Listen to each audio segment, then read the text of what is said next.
Bonjour, nous sommes aujourd'hui le 29 août 2020.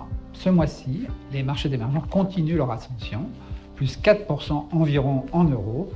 Ils sous-performent néanmoins les bourses développées qui, aidées par le marché américain, s'affichent à plus 6% sur le mois.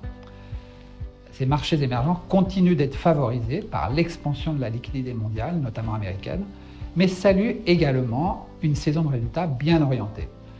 Ces résultats, notamment dans le e-commerce, justifient notre optimisme sur la classe d'actifs. Dans cet environnement, comment se comportent les trois fonds Gemway?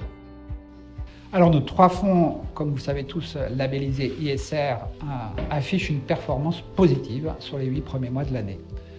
Et ce, en dépit du Covid-19. Gem China est à plus 24%, Gem Asia à plus 13% et Gem Equity à plus 8%. En outre, les trois fonds continuent de surperformer leur indice de référence.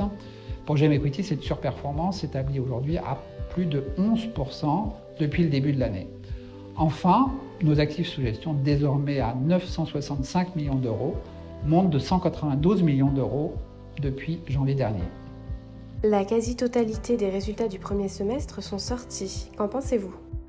On constate sans surprise que les entreprises de secteur traditionnels, comme les banques, l'énergie ou le commerce traditionnel, affichent des résultats en forte baisse. Dans la technologie, les chiffres du second trimestre étaient très bons. Quand on regarde SK Hynix, c'est plus 32% pour le chiffre d'affaires. Mais les guidance restent mitigés sur le second semestre. Enfin, dans l'Internet et l'e-commerce, les progressions sont excellentes. Meilleures qu'attendues, Alibaba et JD.com voient leur VMB, leur valeur marchande brute, monter de près de 27% sur le second trimestre. Mercado Libre est à plus de 100% et Tencent et Sea ont également sorti de très bons chiffres. Votre sélection Internet e-commerce s'affiche en très forte hausse. Qu'en pensez-vous? Internet et le e-commerce représentent 34% du portefeuille Gem Equity.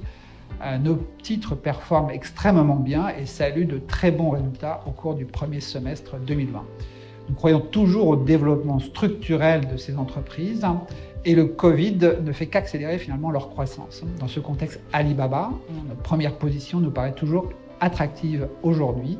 Elle devrait aussi bénéficier de la cotation prochaine de Ant Financial, sa filiale FinTech, qui est valorisée à plus de 200 milliards de dollars. Depuis février, vous n'avez pas voyagé. Comment se passent vos contacts avec les entreprises émergentes? Alors, depuis le début du confinement, nous avons réalisé près de 130 entretiens téléphoniques et vidéo avec les entreprises émergentes.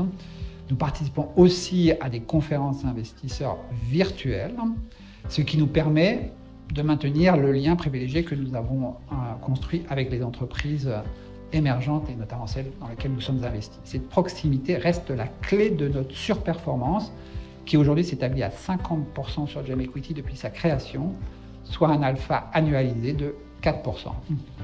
Le Covid revient en Europe, en Corée et reste virulent en Inde et au Brésil. Les tensions sino-américaines restent fortes. La croissance mondiale est durement affectée. Dans ce contexte, les actions émergentes sont-elles à favoriser?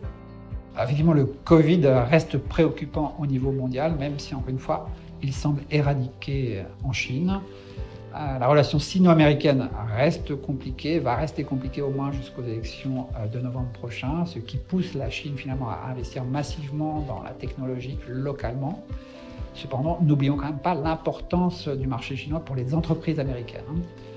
Et enfin, au niveau global, l'augmentation sans précédent de la liquidité mondiale favorise toujours le prix des actifs et notamment le prix des actifs à risque comme le sont les actions émergentes. Nous restons donc optimistes sur le quatrième trimestre 2020 et vous souhaitons une bonne reprise malgré le Covid. Merci.